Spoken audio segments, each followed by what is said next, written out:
Buenas tardes, soy Francisco Javier Tarín y estás en Cuando Todo Falla. Hoy nos acompaña otra vez Manuel Bartolomé, profesor de la Universidad Politécnica de Madrid, concretamente de la Escuela Técnica Superior de la Edificación. Don Manuel, buenas tardes, ¿cómo estás? Buenas tardes, Javier. Muy bien, muchas gracias por otra vez invitarme a este tu podcast. Encantado de estar contigo y con los que nos oyen. Oye, hoy tenemos una misión complicada, ¿eh? Tenemos que ser capaces de contarle a la gente un real decreto que que luego cuando te pones es relativamente sencillo, pero que se suele atragantar, que es el 1627. ¿Qué te parece? Bueno, yo creo que es un decreto que asusta. Yo tengo compañeros que cuando viene y dices, oye, esto, construcción, uy, no, eso no, a otra cosa. ¿No? Entonces, bueno, yo creo que no es tan complicado. Pues yo creo que tenemos que ser capaces hoy de dejarlo todo muy estructuradito para que todo el mundo nos entienda. Y casi la primera pregunta es obligada. ¿De dónde viene este Real Decreto? Porque antes de que tuviéramos el 1627, en España ya había una legislación en materia de seguridad y salud para las obras, ¿no? Sí, curiosamente nos adelantamos a Europa. Fuimos Anda. pioneros. España entra en el 86 en la Unión Europea, en la entonces Comunidad Económica Europea, y en ese momento se establece la directiva que dio lugar a la ley de prevención de riesgos laborales, ¿vale? la 89-391. Y de esa directiva, en el año 92, sale otra directiva, se desarrolla, ¿vale?, otra directiva, que es la 92-57, que es la que da lugar a este decreto, a este Real Decreto del que estamos hablando. Pero entre esos años, en el año 86, en España publicamos un Real Decreto, que era el 555 del 86, en el que por primera vez, y cogiendo un poco el hilo de lo que decía el preámbulo de la Directiva de Prevención de Riesgos Laborales, la general, nos íbamos a intentar mejorar desde el inicio, desde el proyecto, la prevención de riesgos laborales. Y entonces, en ese decreto, para las obras de construcción, se plantea un estudio de seguridad e higiene que tendrá que estar en el proyecto para todas aquellas obras en aquel entonces de más de 100 millones de pesetas. A día de hoy, para los que nos estén escuchando más jóvenes, 600.000 euros. Y se plantea también que a continuación de ese elemento que estará en el proyecto aparece el plan de seguridad e higiene en el trabajo, ¿vale?, que desarrollará ese estudio en la obra a la parte de edificación. Esto seguro que a todos nos suena porque es prácticamente igual a lo que ocurre A lo que hay ahora con el 1127. Sí es cierto que en aquel momento, esto es del año 86, en el año 90 aparece otro decreto, otro Real Decreto, que lo modifica y le da en exclusiva, le da las competencias al arquitecto técnico. Es decir, a partir del año 90, todos los estudios de seguridad y salud, de seguridad e higiene en aquel momento, tienen que estar firmados por un arquitecto técnico, que además va a ser el que va a llevar el control del plan de seguridad y salud desde la dirección facultativa, ¿vale? Un poco ese es el seguimiento que hace, lo que encaja el 555. A partir de ahí pasamos al año 92, sale la directiva de obras temporales, ¿vale?, la 92-57, y recoge eso mismo que nosotros tenemos o muy parecido, ¿vale? Crea un documento en proyecto. Todo viene derivado del famoso informe Loren, en el que se plantea que el 60% de los accidentes se producen porque hay una falta de planificación y organización en la fase de proyecto, en la fase de planificación, estudiado en concreto para el sector de la construcción. Entonces se plantean en Europa, pues, coger nuestro modelo y trasladarlo. Lo trasladan un poquito distinto y cuando nos vuelve... O sea, que nos copia Europa. Qué curioso. Nos copia Europa. Pues te digo, nos copia una parte. Yo creo que lo mejora, ¿vale? Nosotros lo volvemos a empeorar cuando lo volvemos a traer. Vale. ¿Vale? Pero de esto podemos hablar luego. Sí. Pero nos copian, sí, nos copian. El modelo no era malo. Yo creo que no es malo. Yo creo que es muy mejorable, pero no es malo. Porque la gran idea que transmite tanto el 555 y sobre todo la directiva es que hay que planificar. Es que tenemos que empezar a hacer prevención desde el proyecto. Entonces, a mí esa idea, ese concepto, me parece bueno. Totalmente de acuerdo. Otra cosa es que eso se esté consiguiendo. Yo creo que no. También totalmente de acuerdo. Nos cuesta entrar en esa dinámica. Y ahora podremos hablar, charlar, discutir sobre por qué o por qué no. Entonces, nos cambia y llegamos al 16-27. Nos cambian, cambiamos, nos anticipamos, nos copian, copiamos. Y yo creo que en algún momento te he oído decir que en Europa la directiva, la 92-57, es el reglamento del contratista del promotor, ¿no? A ver, la directiva, el gran cambio que se produce al entrar el Real Decreto 1127, que es traer al ordenamiento jurídico español la directiva, es la transposición de la directiva 92-57, es que el concepto cambia. Cambia el concepto porque empiezan a marcarse una serie de responsabilidades a agentes que hasta ese momento no las tenían. No las tenían. Es decir, el 555 sí habla de que hay que hacer un estudio de seguridad y salud. Bueno, en el proyecto tiene que estar ese estudio de seguridad y salud o ese estudio de seguridad y higiene en aquel momento, pero no dice, no marca quién es responsable de que eso esté. Tiene que estar. Lo hará el proyectista, lo tiene que hacer el guía técnico, va. Pero no lo marca. ¿Qué ocurre con los cambios? Cambio importante. Se define quién es promotor en este Real Decreto y define el promotor para darle una serie de responsabilidades.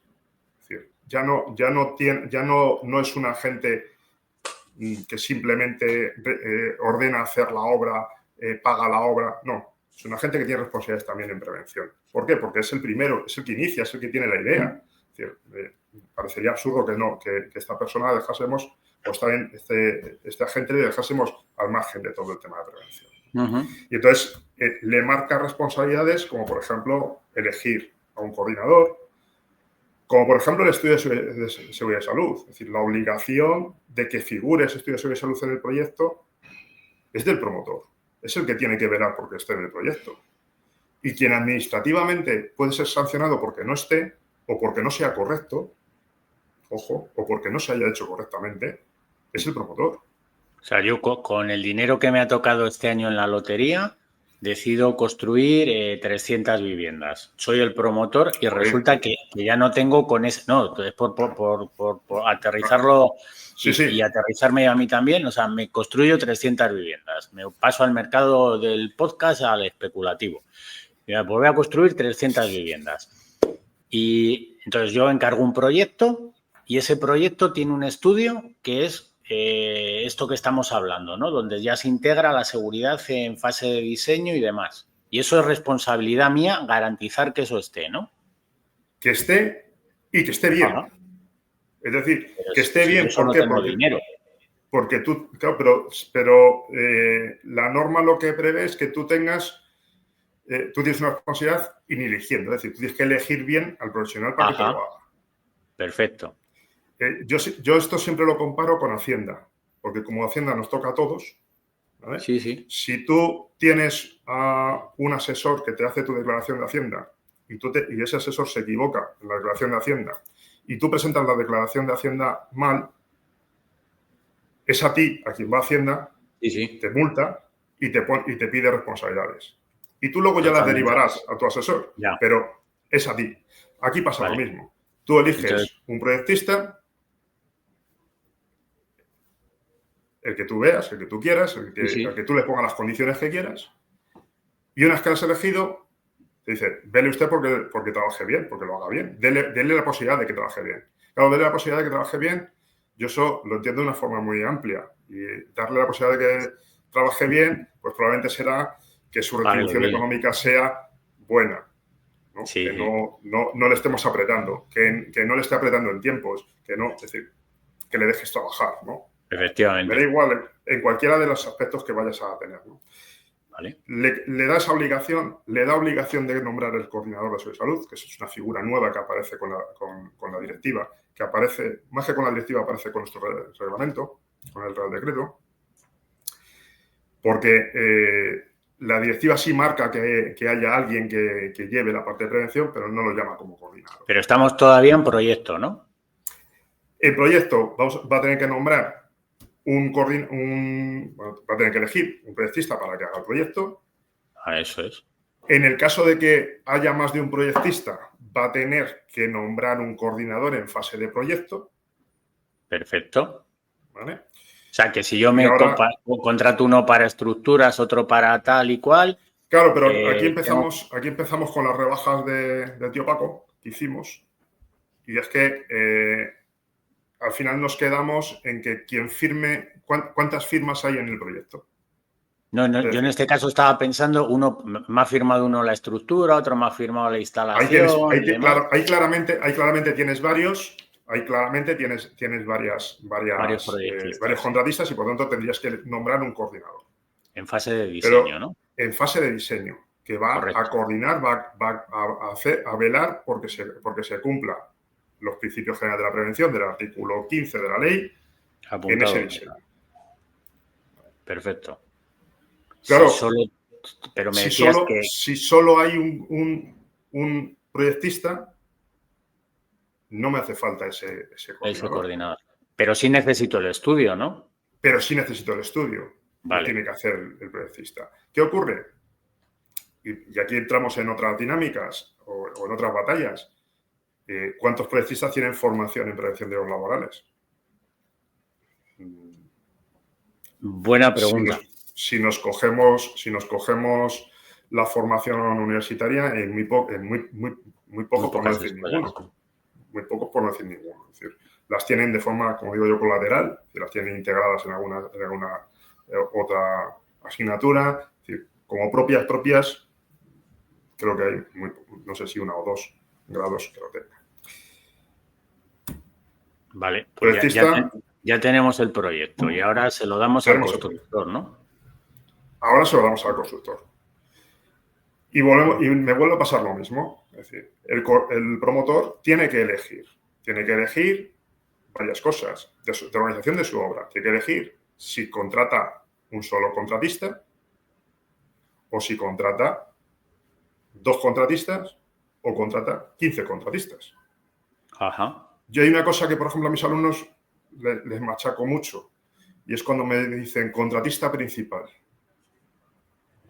La normativa no habla de contratista principal, habla de contratista. Contratista es aquel que asume la realización del total o de parte del trabajo Mira, ese es un error muy mío también, lo de contratista, el contratista principal, y es cierto lo que dices, el contratista.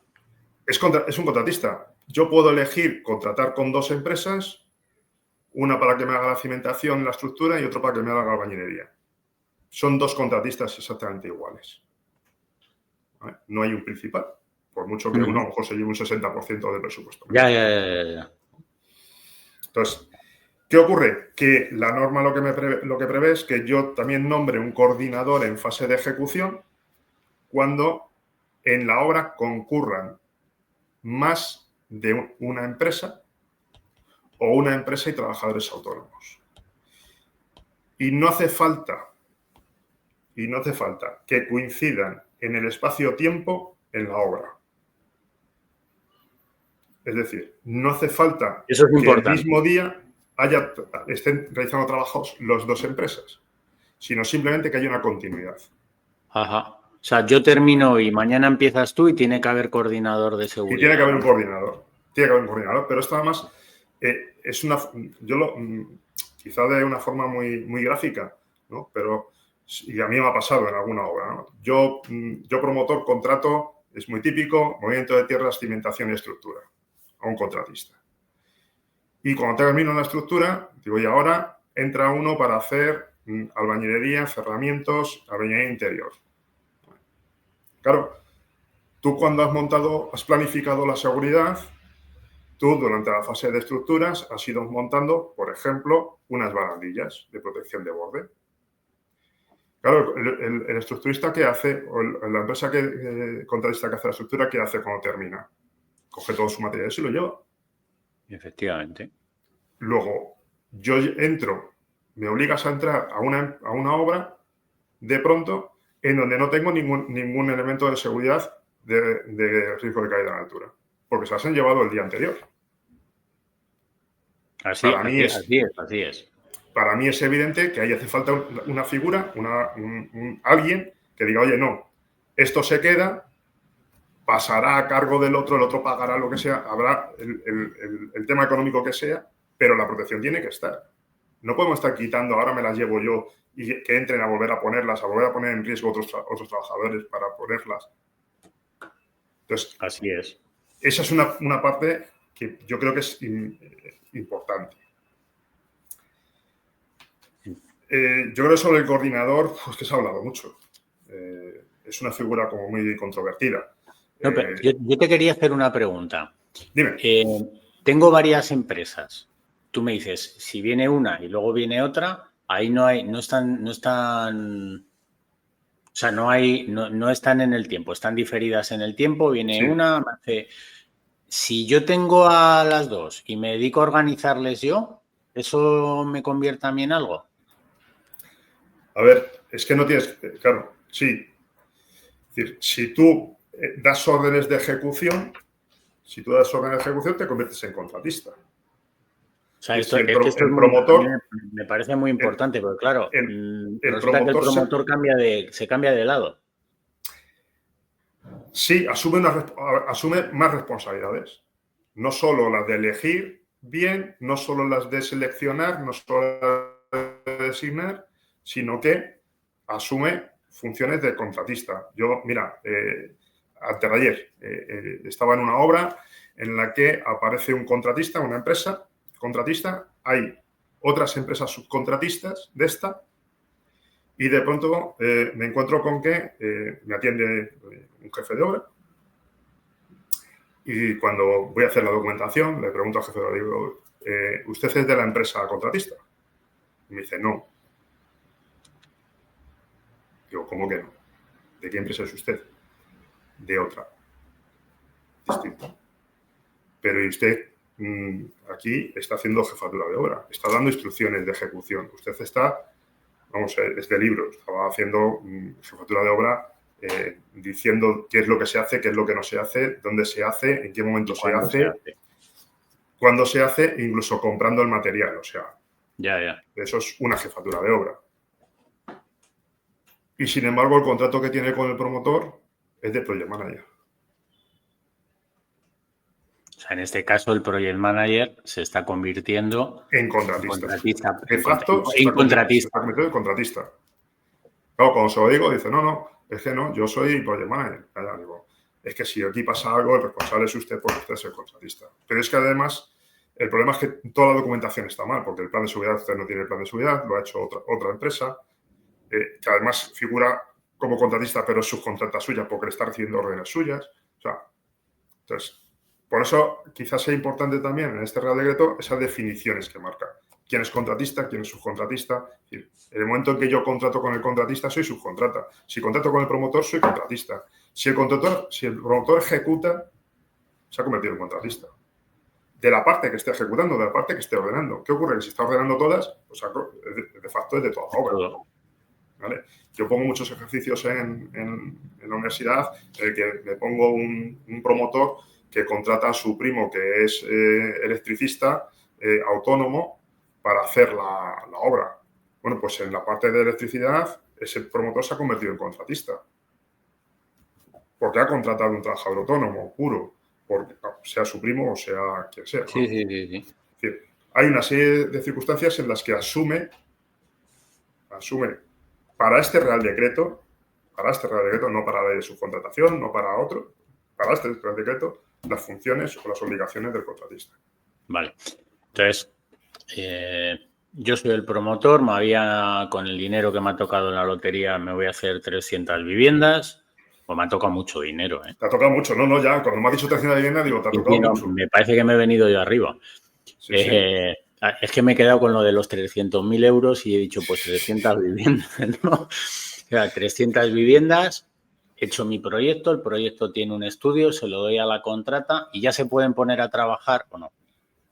No, a ver, tú le das el proyecto, tienes una obligación a través del 171 de coordinación de actividades empresariales como promotor, que es informar de los riesgos a la empresa contratista, que se lo haces entregándole el estudio de seguridad y salud de ese centro de trabajo. Cuando tú le entregas el proyecto es para que te hagan la oferta y para que sepan lo que tienen que construir. Pero cuando tú le entregas el estudio, lo que estás es realmente informando de los riesgos que hay en ese centro de trabajo. Que mi proyectista ha visto en fase de diseño, ¿no? Claro, que alguien ha pensado, cogiendo la bola de cristal, que aquello que está en el papel y que suponemos que cuando lo vamos a construir va a generar unos riesgos en esa construcción. Ajá. ¿Vale? Yo una de las cosas que siempre digo en construcción es que en contra de la industria, en la industria normalmente tenemos los puestos ya, los evaluamos, los tenemos fijos, es fácil porque están ahí. En construcción estamos pensando, ideando, ¿no?, cómo va a ser. Entonces, claro, seguramente tu visión no sea la misma que la mía a la hora de ejecutar una actividad, ¿no? Pero bueno, yo le doy cómo se ha previsto que se va a hacer. ¿Qué va a tener que hacer el contratista? En base a eso, decir, vale, ahora lo voy a llevar a mi forma de construir, a cómo yo ejecuto, ¿vale? Para mí, esto enlaza con los procedimientos de trabajo que deberían de existir en el plan de prevención de riesgos de la empresa. Es decir, yo tengo mis procedimientos de trabajo, yo tengo mi forma de ejecutar, tengo mi evaluación de esos procedimientos y ahora yo esto lo traslado. Esto, a mí lo que me parece quizás más sencillo de ver es en el ámbito de las instalaciones.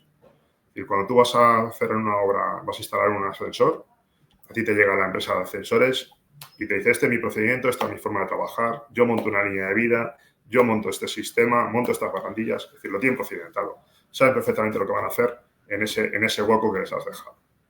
Eso es lo que tiene que hacer el contratista, trasladar su forma de ejecución a eso que tiene que construir.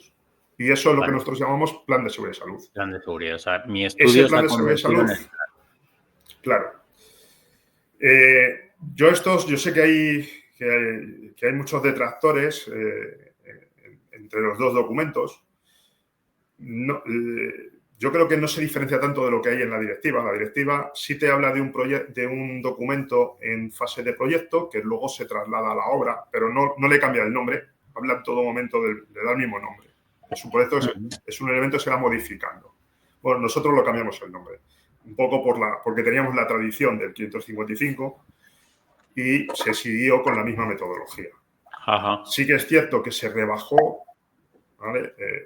El estudio de seguridad y salud en el 555 era para 100 millones, cuando lo trasladamos a 1127 lo rebajan a 75 millones.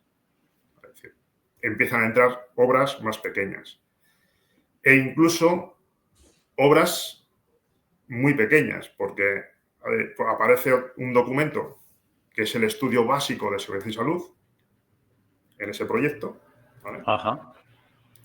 Para obras súper pequeñas.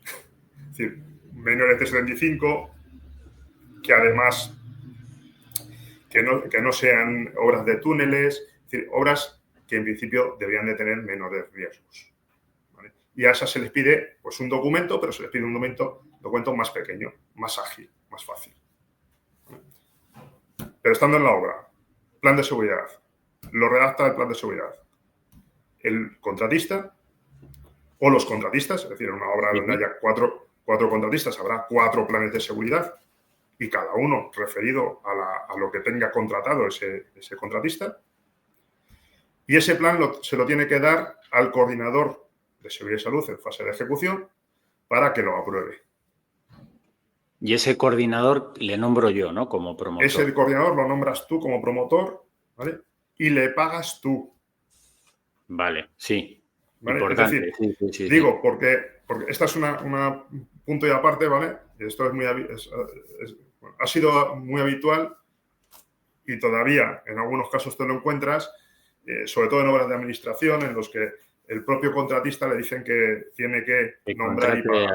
Al coordinador, sí. Hay sentencias judiciales ya que marcan que el coordinador, la norma dice que lo designa el promotor, pero que esa designación, ese coordinador, tiene que ser independiente de a quien va a controlar, contratista, y que por tanto tiene que depender económicamente del promotor. Vale. Entonces, ese documento se lo das a mi coordinador. Y yo voy a poner, ¿para qué? ¿Qué va a hacer ese coordinador? Pues ese coordinador va a coordinar. Vale. ¿Vale? Va a coordinar los métodos de trabajo en la obra, tiene una serie de funciones que están reflejadas en el artículo 9. A mí hay una muy curiosa, que es que tiene que adoptar las medidas para que solo las personas autorizadas entren en la obra. Bueno, a mí eso me parece muy chula, sí. Y a mí me parece muy divertida, porque yo le pregunto a mis alumnos siempre cómo lo harían, y me dicen, hombre, muy fácil, pongo un vigilante de Prosegur allí en la puerta. Claro. Y digo, ¿y quién lo paga? Tú, con el sueldo de coordinador. Tu promotor. Si yo le llego a mi promotor y le digo, oye, que todos los meses aquí me va a decir que no. ¿Y entonces eso cómo se hace? Entonces, pues se hace de una forma muy sencilla, y es transmitirlo en el plan de seguridad y salud. Es decir, oiga, vamos a ver quiénes son los que tienen que entrar. Es decir, yo te voy a marcar, no te voy a decir, oye, que tienen que venir con pajarita. Es decir, yo siempre digo, vamos a ver, en una obra, ¿quién puede entrar? Pues pueden entrar los trabajadores, y los trabajadores que cumplan unos requisitos. Es decir, que estén dados de alta, que tengan su documento médico, que tengan su formación, que tengan su información. Pero estas obligaciones, el contratista abre centro de trabajo, es el que está allí. Es decir, usted controla esto dentro de su metodología de trabajo. Que en una obra muy grande, o con mucho, claro, porque estamos en un decreto que igual me vale para el Bernabéu, como me vale para tus 300 viviendas, o a mí, que me ha tocado mucho menos dinero, me voy a hacer nada más que un chalecito. Ya. Entonces, aplicamos a todos. Claro, en el Bernabéu yo puedo probablemente tener un presupuesto para poner a un señor de seguridad allí en la puerta, y 3 tornos y un sistema informático que compruebe y controle. En mi chalet, no. Bueno, esto es una obra importante, la que me va a salir a mí, con 300 viviendas. Bueno, a ti con 300 viviendas ya está bien, ¿eh? A ti te ha tocado el Euromillón. No, lo que pasa es que, pues, un poco más de lo que jugaba me ha tocado. Entonces, el control, esas instrucciones también deben de ser por parte del coordinador. Es decir, el coordinador no es un vigilante,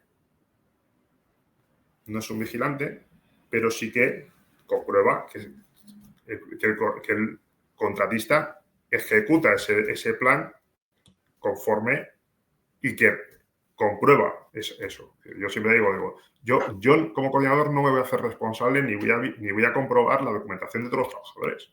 No es mi cometido. Vale, esto es importante que a la gente le quede claro que el coordinador no hace eso. Ni tan siquiera la de prevención. O sea, ya no te digo la laboral, ni tan siquiera la de prevención. Yo lo que sí que le doy son las instrucciones de que, oiga, yo solo autorizo a entrar a estas personas. Pero podemos complicar más las cosas. En obras que sean emblemáticas, te puedes encontrar con visitas de alumnos de la universidad, te puedes encontrar con visitas de políticas. Bueno, pues esa visita, pues yo tendría que decir, oiga, ¿cómo se hace esto? Yo recuerdo hace ya un montón de años en los que estaba haciendo un centro comercial, y llegó un momento en el que en el centro comercial el promotor quiere gestionar o quiere empezar a poner en alquiler los locales. Entonces, llegaba normalmente era una señorita con un montón de gente, con 8 o 10 personas que llegaban allí a ver los locales, a ver si les interesaba alquilarlos, no alquilarlos, o en qué circunstancias estaban. Claro, el acceso Hombre, lo tienes que permitir, pero ¿en qué condiciones? Bueno, pues a esta gente hay que darle unas botas de seguridad, esta gente tiene que estar acompañada por un responsable del contratista en todo momento, tienen que ir o hay que delimitar una zona para que puedan acceder. Es decir, esas instrucciones son las que puede dar, las que debe dar para cumplir esos requisitos. Tiene muchos requisitos que son los de coordinación. Es decir, adelantarse, planificar. Que esto es algo que yo me canso de decirlo, que la prevención es prever, es adelantarnos. Y si eso no lo hacemos, fallamos. A mí hay mucha gente que me dice, bueno, ¿aplico el MI 127 o es que esto no aplica a MI 127? Sí, muchas veces es esa pregunta. Sí. Me da lo mismo. Desde un punto de vista preventivo, a mí me da lo mismo. Oiga, usted lo que tiene es que evaluar el riesgo, planificar las medidas y aplicar las medidas. ¿Que esto lo hacemos a través de un plan de seguridad y salud? Fenomenal. ¿Que lo hacemos a través de una evaluación de riesgos? Fenomenal. Fenomenal. Es decir, este Real Decreto para mí tiene quizá uno de los grandes fallos es que aúna todo, todas las obras de construcción, pero casi todas las referencias que hace es a las obras de con proyecto. Sí. ¿Vale? Es decir, el ámbito de aplicación son todas las obras de construcción, todo lo que entiende por obra de construcción, pero sin embargo, casi todos los artículos se refieren a obras con proyecto. Correcto. La obra sin proyecto se queda ahí poco. Y la Comunidad de Madrid el año pasado estuvo en torno a unas 17.000 obras sin proyecto. Sobre 35.000, 36.000. O sea, el 50%. Prácticamente un 50%. Claro, estamos hablando de casi un 50% de obras que no tienen proyecto. Esas no tienen estudio de seguridad y salud. Esas no tienen plan de seguridad y salud. Esas se rigen por normativa general. Tienen que tener su evaluación de riesgos, una evaluación específica para ese centro de trabajo. Esa es otra. Sí.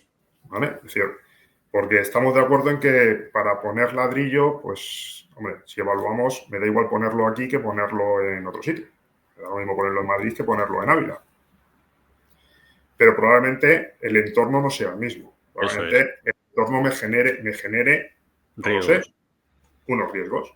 Entonces, cuando hablamos de una evaluación específica es eso, es decir, oiga, tenga usted en cuenta el entorno, vea a ver si puede subir o no puede subir, ¿no? Porque el entorno nos define. Hace ya muchos años, cuando se empezó a hacer la urbanización de la zona de Las Rosas en Madrid, ahí antes de hacer la urbanización, entró una empresa contratista a hacer una obra. Entonces, era lo que iba a ser una esquina de una avenida con una de las calles que sale. Pero estaba en terreno natural todo, no se había ejecutado todavía la urbanización. Hicieron la edificación, construyeron el edificio completo, no llegaban a 300 viviendas como las tuyas, pero se quedaban en las 200 y pico. Hacen la obra sin ningún problema. El mismo promotor decide hacer en la esquina de enfrente el mismo proyecto. Exactamente el mismo proyecto. Con el mismo contratista. Todo igual. Entonces el contratista dice, ya tengo hecho el plan. Cambio el plan. Nombre, en vez de parcela RH24, RH33, tengo el plan, porque es el mismo proyecto, voy a ejecutarlo igual, es el mismo sitio. ¿Qué había cambiado? Que se había ejecutado la urbanización. La otra obra. No, la otra obra no, la urbanización. Estaban hechas las calles. Ah, vale. Claro, en la primera no tengo calles. Cuando hicieron la apertura de movimiento de tierras, taludes a 45 grados, sin ningún problema, no pasa nada. Segundo caso, tengo hecho la urbanización. No puedo hacer taludes. Corte vertical, porque me como la acera, me como la calle si me voy a 45 grados. Corte vertical, hacen un corte vertical con un sótano de 3,5 metros, casi 4. se encuentra un trabajador limpiando la zapata de muro a 2 caras que se iba a ejecutar, desplome de tierras, trabajador fallecido. ¿Por qué? Porque no se tuvo en cuenta el entorno. Había cambiado el entorno. Sí. Luego no habíamos adoptado medidas porque no lo habíamos previsto ese riesgo. Vale. Entonces, oye, a mí se me han quedado 2 cosas de lo que me has contado. Por lo que cuentas, el coordinador, este que he contratado yo para la fase de obra, es una especie de dirección facultativa, ¿no? De hecho, se integra en la dirección facultativa. O sea, le tengo que integrar en la dirección facultativa. Se va a integrar en la dirección facultativa, es decir, la dirección facultativa va a constar de un director de obra, que en obra de edificación será un arquitecto, en obra pública será un ingeniero de caminos, un director de ejecución de obra, que en obra residencial pues será un arquitecto técnico, en obra pública pues será un ingeniero de públicas o otro similar, y una tercera persona que será el coordinador. ¿Qué ocurre con ese coordinador? Pues es que hay muchas variables. Puede ser el coordinador, el mismo que has nombrado el coordinador de proyecto, puede ser el coordinador de fase de ejecución. ¿Vale? Te lo permite la norma. Es más, permite que tú nombres una dirección facultativa y a uno de la dirección facultativa, además, asuma las funciones del coordinador. Le nombres como coordinador. Es decir, o sea, que puede ser también los 2. Y por tanto, la dirección facultativa, pues en lugar de ser de 3 personas, es de 2 y una asume 2 funciones. Normalmente director de ejecución y coordinador. Digo normalmente porque suele ser habitual. Precisamente por esa parte del 555, ¿vale? Que el director de ejecución sea el coordinador. Es decir, que el arquitecto técnico ahí ejerza la coordinación. Vale. Y entonces el coordinador, bueno, pues coordina, informamos al contratista, yo tengo que informar a los que me van a construir las 300 viviendas. Entiendo que al hacerlo conforme al 171 yo tengo que es el que mi coordinador es el que va a coordinar también con todo el tema de exteriores y demás, ¿no? O sea, de los que puedan entrar, no solamente a la obra, sino con las afecciones exteriores y tal. Va a coordinar y además las instrucciones que él dé son las instrucciones dadas por ti como promotor, como titular del centro de trabajo de cara a la CAE de 171. Las instrucciones del coordinador se convierten en esas. Pero son desde un punto de vista administrativo, porque si yo contrato a un profesional independiente y cualificado para hacer esto, las decisiones que él tome en el ámbito penal serán suyas. O sea, yo entiendo que penal, sí, pero respondo en la parte administrativa y en la parte administrativa eres tú el responsable. De hecho, si el coordinador no hace su trabajo y hay un incumplimiento normativo, el sancionado vas a ser tú como promotor. Ajá, vale. Y luego hay otra cosa, que nos hemos quedado ahí, que nos hemos ido. Cuando me dan el plan, yo te decía, una vez que han hecho el plan pueden empezar a trabajar. Pero el coordinador, hasta donde yo sé, tiene que hacer algo ahí, que es la parte que a mí me llama la atención, ¿no? Que es el hecho de aprobarlo, ¿no? Es lo que te he dicho un poco. Ese contratista le remite ese plan al coordinador y el coordinador lo tiene que aprobar, le tiene que dar el visto bueno. O sea, que lo hace un tercero, pero lo da validez al que contrato yo. Pues es curioso. Sí. A ver, es curioso. Esto viene porque hay una transposición. A mí, yo creo que aquí patina la transposición. ¿Vale? Claro, es que hemos pasado ese 555 a la directiva y luego lo hemos traspuesto y entre medias han pasado muchas cosas, ¿no?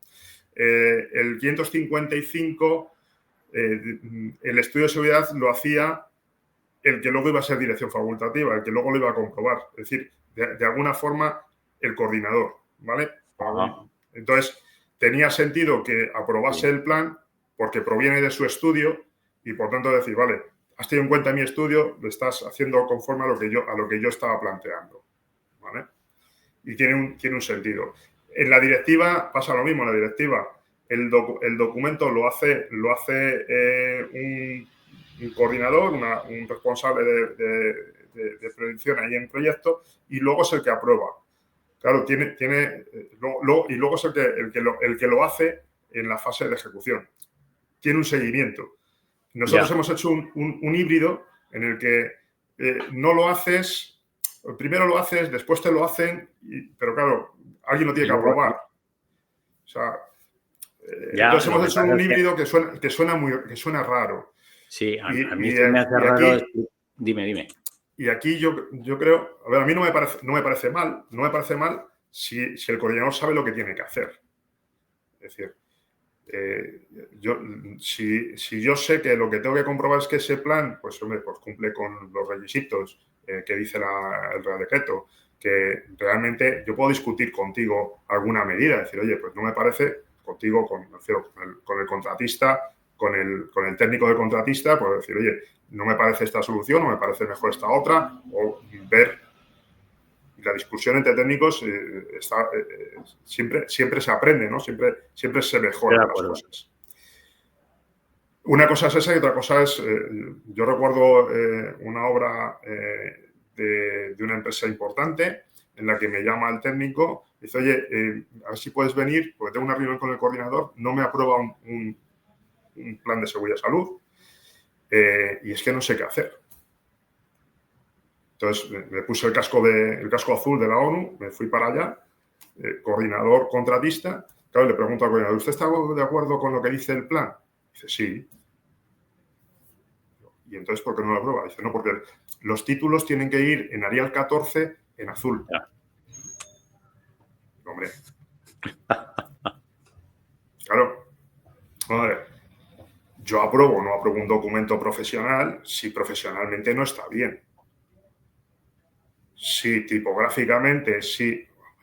¿Te gusta más o menos? No tiene sentido. No, claro, a mí me puede gustar que el título vaya en azul, en verde o en colorines, ¿vale? Sí, pero lo han hecho en negro, pues lo han hecho en negro. Entonces, de todas maneras, a mí me cuesta explicarle a mis alumnos que tú eres la constructora, que tú decides cómo vas a construir y que yo soy el que da validez y es la única firma al final, es la mía, si en este caso yo soy el coordinador, a un documento que has hecho tú y que ni tan siquiera, corrígeme, la ley dice quién tiene que hacer dentro de la constructora o a nivel de contratista, que lo podría hacer un administrativo cambiando y que ponga estudio por plan y que diga, mira, es lo mismo. Te lo puedes hacer ahora mismo con Gemini, con Copilot o con ChatGPT. Y que además no te pide en ningún sitio que firmes. La firma en este caso es la del coordinador. A mí me cuesta explicárselo a... El documento, yo creo, ya digo, que viene de ahí, viene de que en Europa el documento es continuo y lo hace esa persona, no lo hace tanto el contratista. Porque realmente, si tú te pones a pensarlo, tú en el estudio de seguridad y salud, un estudio, vamos a llamarle completo para no irnos al estudio básico, de las obras más o menos de entidad, va a tener una tipología, va a tener una documentación similar a la de proyecto, ¿vale? Ajá. Va a tener su memoria, va a tener su pliego de condiciones, mediciones, planos. Claro, cuando tú le estás dando al contratista un estudio de seguridad, le estás dando un pliego de condiciones a cumplir. Correcto. Que es tan importante como el pliego de condiciones de proyecto. Es decir, cuando yo he decidido que mis barandillas cumplan la norma en mi obra, o tú has decidido en tu obra que las barandillas van a cumplir la norma 1 13374, desde mi punto de vista, cuando yo soy contratista, me das ese proyecto y lo cojo, estoy firmándote que mis barandillas cumplirán las condiciones que tú me has puesto. Entonces, sí, desde ese punto de vista, para mí tiene sentido que yo, coordinador, por parte tuya, compruebe que en el documento que hace el contratista cumpla los requisitos que tú le has marcado en el estudio. Pero luego, en cambio, de la implantación, el responsable es el constructor. Claro. Es que luego empezamos con que realmente el responsable de evitar los riesgos a sus trabajadores es el empresario de ese trabajador. Como no puede ser de otra manera. O de forma, evidentemente, o de forma solidaria, en este caso, porque tiene propia actividad, el contratista respecto a los trabajadores de sus subcontratas, ¿vale? Por la propia actividad. Pero es que hay muchas cosas que patinan y es, por ejemplo, el contratista, tú suponte que el contratista decide no poner una medida, no va a poner barandillas, no va a poner ningún elemento de protección, de protección colectiva para el riesgo de caída a la altura. Ajá. ¿Vale? Y hay un incumplimiento normativo. Y ahora llegas y dices, oiga, las tiene que poner. ¿Por qué? Porque lo dice la norma. Que ese riesgo tiene que proteger, además lo tiene que proteger con protecciones colectivas. Y entonces te llegan y dirán, ya, pero es que yo en el presupuesto no tengo barandillas. ¿Quién me las paga? Es que es su responsabilidad. Esa es otra de las cosas que, quizás sean las dos cosas que a mí más me llama la atención, ¿no? Que la seguridad se paga aparte y que lo que sería una parte del proyecto que está ejecutando alguien en base a cómo va a construir, que sería el plan de seguridad, las medidas que yo voy a poner en función de cómo voy a construir, resulta que ahora me las firma un tercero. Joder, pues esto es fantástico para el que lo hace, ¿no? O sea, oye, que no me lo hubiera dicho el coordinador. Y además me van a pagar la seguridad. Y a mí esto, decir que la seguridad se paga, yo de todos los países por los que he estado, somos únicos. Somos los únicos, sí. Es que, tú fíjate yo siempre lo cuento con los alumnos, digo, hablamos siempre, desde la ley, hablamos de la integración, de la prevención, tenemos que integrar, y sin embargo aquí desintegramos. Decimos, no, bueno, pero económicamente va aparte. No. O sea, yo para ejecutar correctamente una unidad la tengo que ejecutar bien en cuanto a calidad, pero bien en cuanto a seguridad. Para mí lo tengo muy claro. Pero además es que en todos los sectores es así. Es decir, tú te compras una lavadora en cualquier comercio y cuando llegas no te dicen, mire, la lavadora son 250 euros. Pero cuando llegas a pagar la caja te dicen, bueno, son 285. Ya no, si me han dicho 250, ya, pero son 35 de prevención, porque hay que darle botas y cascos y guantes al trabajador que la monta. Claro. No, usted me ha dicho que son 250. Tú te vas a comprar un teléfono de estos de última generación barato de los de 1.400 euros, te dice que son 1.400 euros. Y luego no te dicen, oiga, y además un 3% para la seguridad. No, está incluido en el precio como un gasto general más de la hora de la fabricación. Y yo creo que en construcción deberíamos de ir a esa línea. Sí. Porque no tiene ningún sentido que la responsabilidad de un contratista esté o no en que esté presupuestado o no esté presupuestado. Usted tiene una responsabilidad de asegurar la seguridad y la salud de sus trabajadores. Y luego, que para ti, para mí, puede resultar como muy evidente, estamos dando clase pues dentro de la Politécnica y demás, y es un caldo de cultivo de coordinadores. ¿Quién puede ser coordinador? Pues, ¿Un técnico de prevención puede ser coordinador? Esto llevamos 25 años. Llevamos 25 años y seguimos discutiéndolo, ¿vale? Yo recuerdo en el año 98 que es curioso que nos hemos incorporado los dos a la vez para hablar de esto. Hemos hecho el mismo gesto. Es que es un tema que bueno, ha dado mucho para hablar y sigue dando, ¿vale? El problema también del decreto, del Real Decreto, es que es poco objetivo, es poco claro al dar, es muy normativo, muy de legislación europea. Es decir, yo te digo y tú eres el responsable de elegir bien, ¿no? Entonces me dice, los coordinadores, lo único que me dice es que tiene que ser un técnico competente. Yo recuerdo en el año 97 que hablábamos, pero bueno, técnico competente, pero competente por capacidad o competente por competencias legales. Eso Claro, es. ¿cómo es esto? Yo siempre he creído que es competente por competencias legales, porque Yo estamos también. hablando de una norma. ¿Vale? Lo he creído siempre, lo he dicho siempre, y no sé si en alguna hemeroteca habrá por ahí, porque luego me van dando un poco la razón, ¿no? Las cosas. En la LOE, creo que es 2003, la Ley de Ordenamiento de Edificación, aparece una disposición adicional cuarta que dice que para ser coordinador se tendrá que tener la titulación habilitante de ingeniero técnico, arquitecto técnico, y normalmente la gente se ha quedado ahí, y yo siempre continúo, de acuerdo a sus competencias y especialidades. Y a Importantísimo mí esto que esa acabas de parte decir. me parece la más importante, ¿vale? Es decir, porque la parte de técnico ya la tenemos claro. Tiene que ser un técnico competente, tiene que ser técnico. Bien, vale. Ingeniero, arquitecto, ingeniero técnico, arquitecto técnico. Ya tengo parte técnica.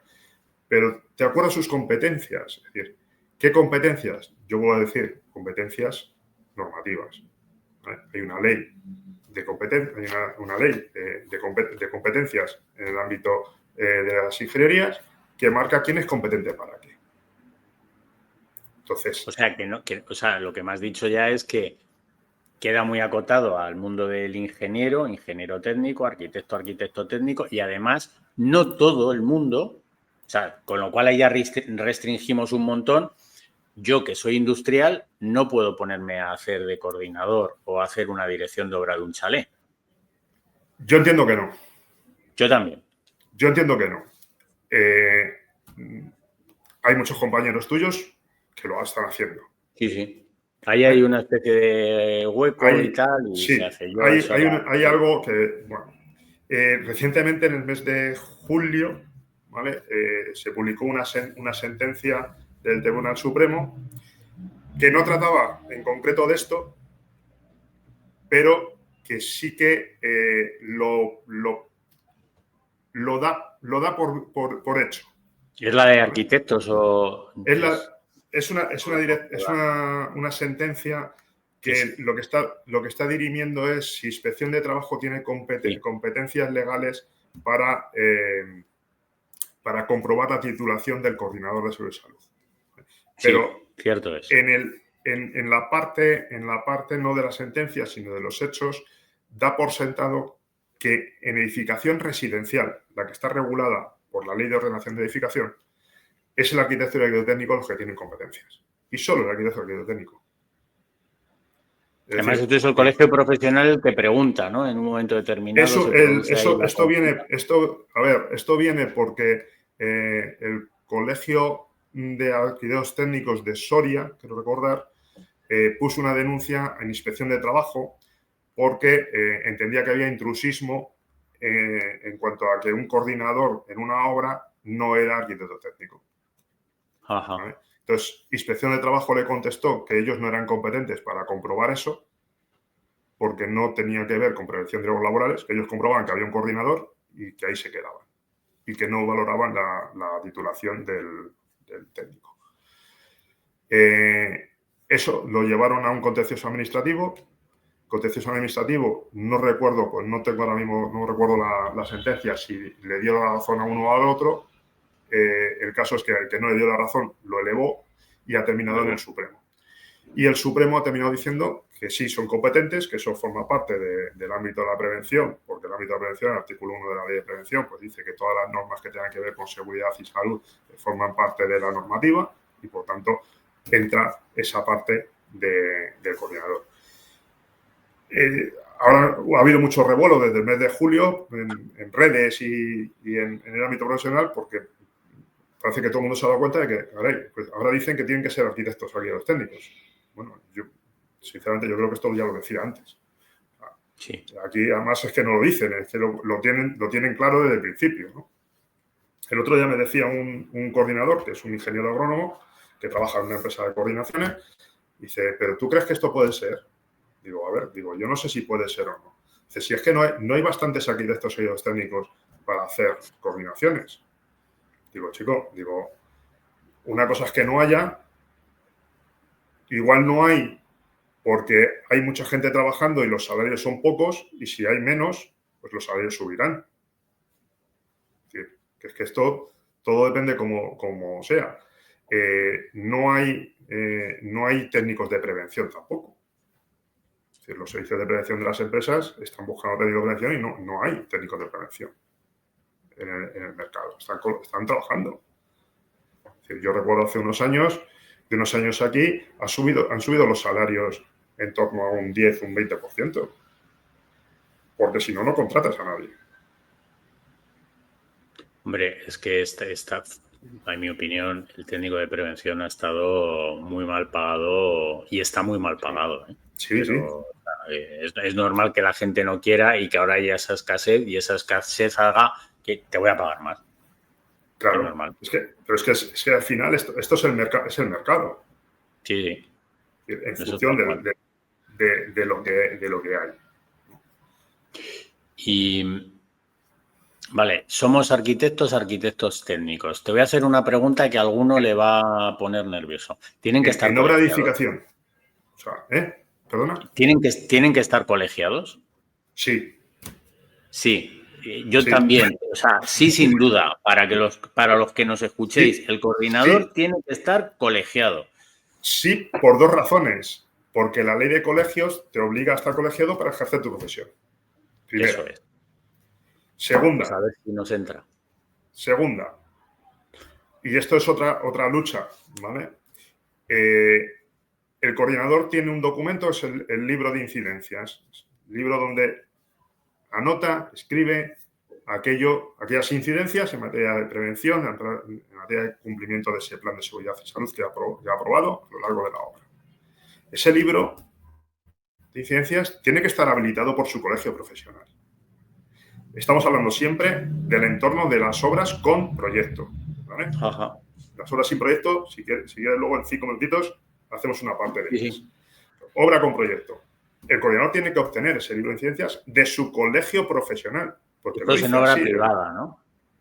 Esto en obra privada. En obra pública cambian las cosas porque el coordinador no hace una aprobación del plan, sino que hace un informe favorable o no sobre el plan y es la propia administración la que aprueba el plan. Pero el resto es exactamente igual. Tampoco, porque el libro de incidencias no lo obtiene del colegio, sino que se lo da la propia administración. ¿Vale? Pero en cualquier caso, ese libro tiene que estar... Que tiene que estar colegiado y es un trabajo análogo. Sí, ¿no? Tiene que estar colegiado porque está ejerciendo su labor, pero además el libro tiene que estar habilitado. Es que yo me llevo a muchas obras en las que me encuentro que el libro es un libro que han comprado en un estanco o en Amazon, lo han rellenado y están trabajando con él. No, eso tiene que estar habilitado. Tiene que estar habilitado o por la administración, si es una obra pública, o por su colegio profesional. Yo quería hacer ahí un poquito, porque nos hemos metido mucho en edificación. Todo tuyo. Y tú me decías, ¿yo puedo ser coordinador, ingeniero industrial? Pues claro que sí. Cuando tú no entres en edificación. Cuando tú tengas una obra en la que tú seas competente. ¿Cuáles son las obras en las que tú eres competente? Las que dice la orden CIN, que regula mi titulación académica. Claro. Entonces, tú cuando se va a hacer únicamente una instalación industrial, pues sí, claro. Tú tienes, si no recuerdo mal, y corrígeme, ingeniero industrial, hay una especialidad que es de construcción, que hacen naves industriales. ¿Por qué no va para una nave industrial? ¿Por qué no va a ser competente un ingeniero industrial con la especialidad de construcción? Pues claro que sí, lo es competente. Pero la competencia viene porque hay una competencia profesional. O sea, que viene en base a lo que tú has estudiado. O sea, yo no me puedo poner a operar. O sea, esto es una cosa que es curiosa, que entre nosotros nos lo cuestionemos, pero yo creo que un oftalmólogo no se plantearía hacer un bypass gástrico. Pero es que es tan curioso como que a mí me llega y dice, hombre, es que es que es un ingeniero, me voy a ir a lo peor, ¿vale? Es un licenciado en Derecho, pero tiene el curso, es técnico superior en prevención de riesgos laborales. Ya, pero no tiene ni competencia profesional y yo tengo mis dudas de que las tenga profesionales. ¿Vale? Tengo mis dudas porque, igual que dices tú imagínate que yo, que soy más o menos inquieto y me gusta la lectura mucho, pues me he leído los últimos 3 libros sobre las operaciones gástricas y digo, oye, pues he aprendido un montón de técnicas, me he metido en YouTube, sé un montón. Yo, oye, que casi que si quieres que te opero yo. Bueno, o me he hecho un máster, si quieres. Sí. Tengo titulación universitaria, entro en un máster de operaciones gástricas. Si salgo del máster, digo, venga, ya puedo operar. Operar. Yo creo que probablemente me digas que no. Sí. Vale. Entonces, tiene claro, pinta, ¿eh? Para eso, que lo tenemos muy claro, aquí pues parece que todo vale. Todo vale. Claro. Además, pero luego hay una cosa que es curiosa, que para ejercer como coordinador son estas atribuciones profesionales las que te vienen con tu carrera universitaria y no necesitas, corrígeme, ¿es obligatoria alguna formación en prevención? No. No. Es deseable. No es obligatoria, es recomendable. Yo creo que es importante tener conocimiento. Yo tener una buena base de la ejecución, que me la da la carrera, que me puede dar formación en prevención o no. Por ejemplo, y aquí permíteme que tire un poco para mi casa, los aquellos técnicos en todas las escuelas de España tienen 2 asignaturas de prevención de riesgos laborales obligatorias en su formación. Por tanto, tienen algo de formación en prevención. Y luego que haga o no haga una formación, un máster, un curso, lo que quieras en materia de prevención. Yo creo que si me voy a dedicar al tema de prevención, tengo que conocer prevención. ¿Vale? Pero no es obligatorio. Totalmente. La guía técnica de 77, la guía que plantea el Instituto Nacional para un poco ayudarnos a cómo llevar la aplicación del Real Decreto, plantea un curso de 200 horas. En cuanto a coordinación. Hace muy poquito, 2 meses escasos, hubo un principio de intento de modificación de la norma de competencias en la formación profesional de grado superior de prevención de riesgos profesionales, en las que les incluían la coordinación en obras. ¿Vale? Y eso se anuló precisamente porque en obra de construcción hay una ley que dice que tiene que ser ingeniero arquitecto técnico y no vale una persona de formación profesional, por mucho que sean técnicos de prevención de riesgos profesionales y que tengan 2.000 horas de formación. Estamos hablando de 2.000 horas, no 200. Muy debatido. Pero no tienen la formación de base, no tienen las competencias. Y de hecho eso se ha retirado, esa competencia. Eso ha sido, en su momento ahí sí que hubo su debate de por qué yo no puedo. Pues porque no puedes. O sea, no es un tema caprichoso, o sea, tiene que ver con tus atribuciones profesionales. Pero tiene que ver con las atribuciones profesionales, tiene que ver con la capacitación, tiene que ver con la formación. Es decir, cuando tú hablas, dices, no, es que tiene 2.000 horas de formación. Sí. Es que el técnico superior en prevención de riesgos laborales tiene 90 créditos, 900 horas, 1.100 horas, 1.200 horas. Sí, pero es que el técnico superior en prevención de riesgos laborales tiene 1.200 horas más una titulación universitaria. Es decir, tiene otras 2.700 horas por detrás. Estamos hablando de profesionales que tienen más de 4.000 horas de formación para una determinada actividad. Así es. Oye, y estábamos que nos hemos ido un poco. El colegio profesional te da el libro de incidencias al coordinador. Ya nos queda claro que el coordinador tiene que estar colegiado, que eres coordinador dentro de tu ámbito de competencias. ¿Ese libro para qué es? Pues yo suelo decir que es muy similar al libro de órdenes, pero en el ámbito de prevención. Es decir, se llama libro de incidencias, en principio Ahora te sería voy a preguntar luego qué es el libro de órdenes. Ya verás tú. para aquellas incidencias, aquellos elementos que hay que modificar, hay que hacer algo. Es decir, la obra es un ser vivo, la obra cambia todos los días, pero no solo cambia en el aspecto de la obra, es que incluso el proyecto cambia. Yo no conozco ningún proyecto que se haya terminado la ejecución y sea exactamente igual a lo que en su día aparecía en los planos primigenios, ¿no? Se va modificando, vamos adoptando distintas soluciones a lo largo de la obra. Entonces, ahí el coordinador tiene que valorar, tiene que ver con el contratista, tiene que planificar.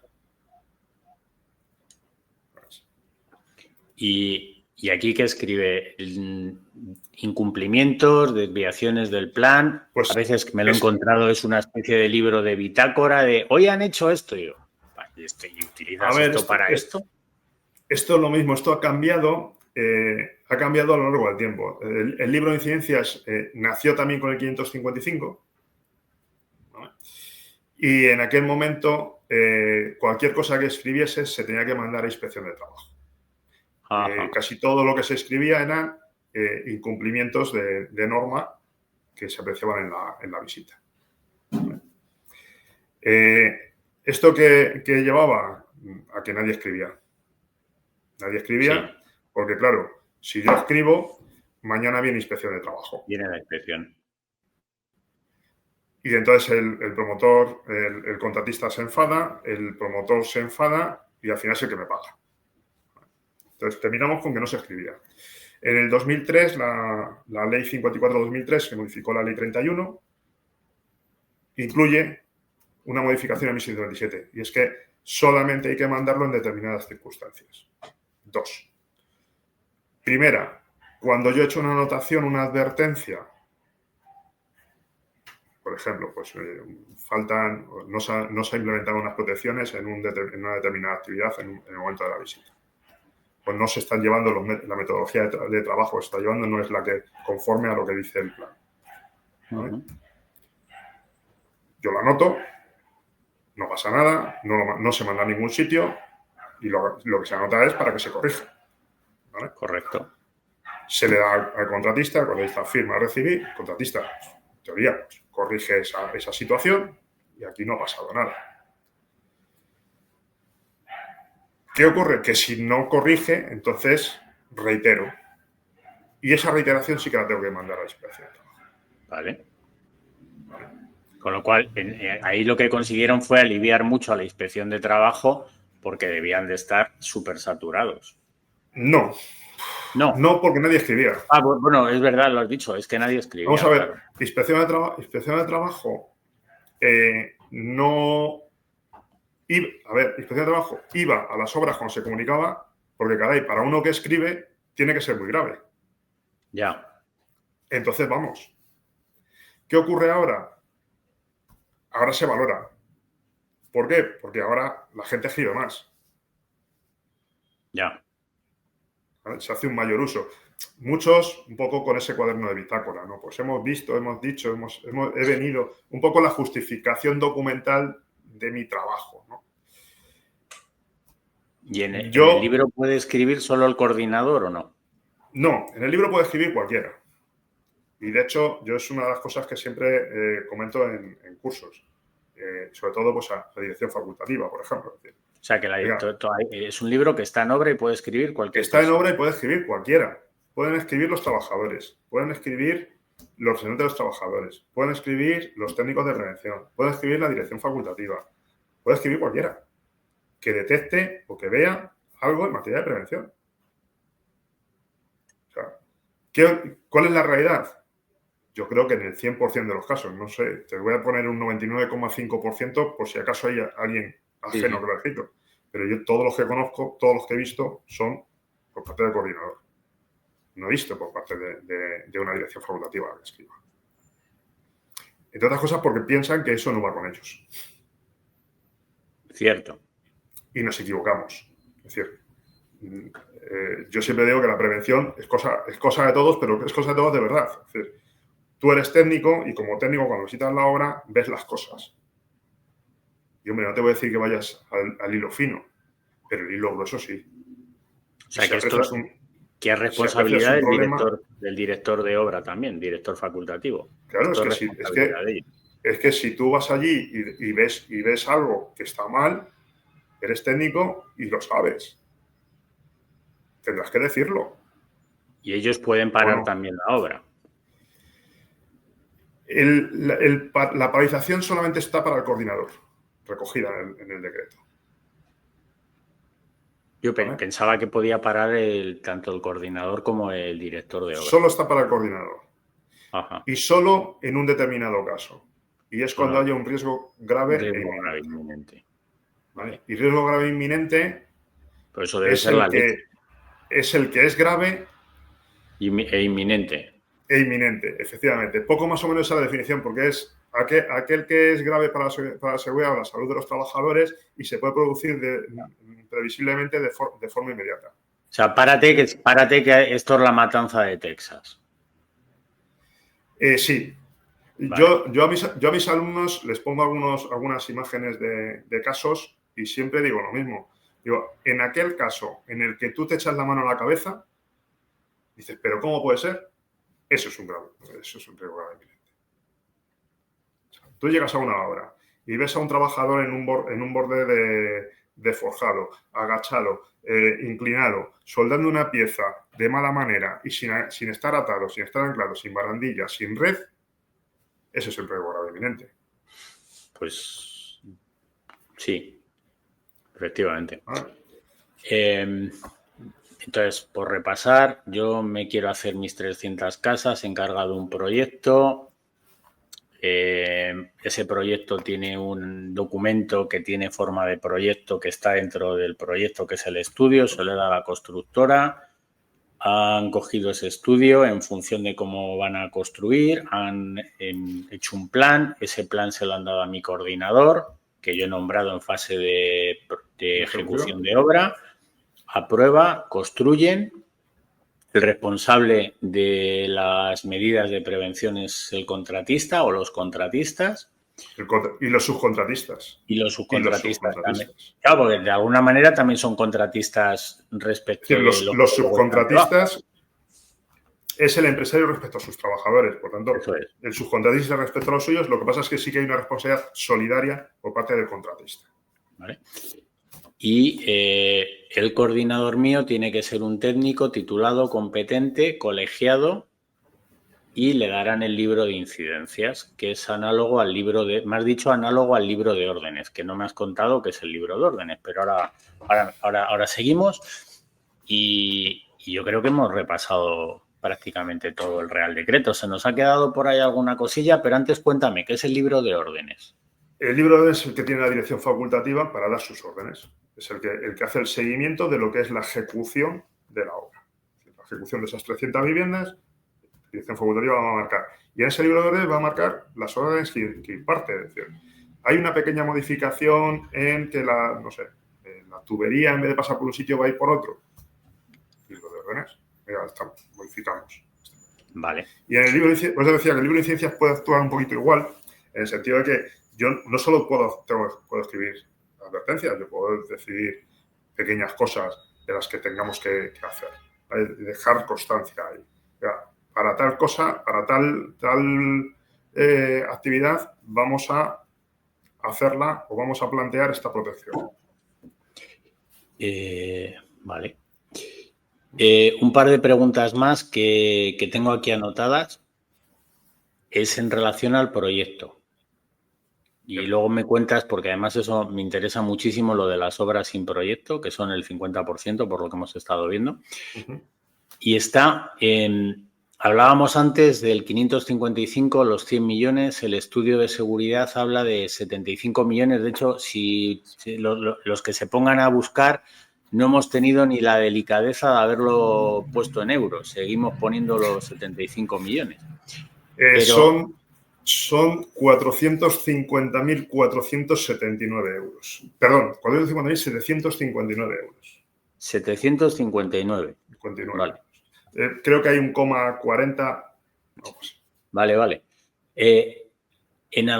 A mí me suena, y es que aquí yo me lío, aquí reconozco que me lío, porque luego está cuando es una obra de túneles y demás, ahí siempre tiene que haber un estudio, sí. Pero luego hay un tema que es el que está relacionado con las jornadas y con la mano de obra. ¿Me puedes echar ahí un cable? Porque yo ahí me lío. Pues hay 4 supuestos. ¿Vale? El primero es el de los 75 millones, los 450.759 euros. Si cumplo ese, ya tengo estudio de seguridad y salud. Si no cumplo ese, bajo al siguiente y compruebo. ¿Vale? En el siguiente es que la duración de la obra sea superior a 30 días laborables. 30 días. Laborables, es decir, un mes y medio. ¿Vale? Y además, y esto es I, no es O, es I, en algún momento haya más de 20 trabajadores en la obra. ¿A la vez? A la vez. Vale. Simultáneamente. Esto sí tiene que coincidir en el espacio-tiempo. ¿Vale? Esto,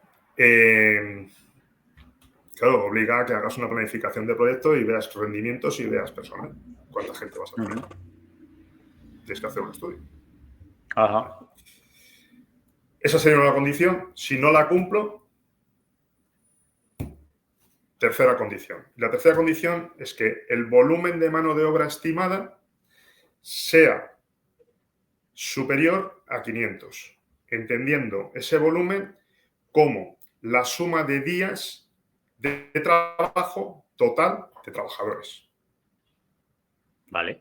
O sea, en total, si supero lo pongo en 500 números. jornadas... Lo pongo en números. Si la obra tiene más de 500 jornadas, con uno me vale.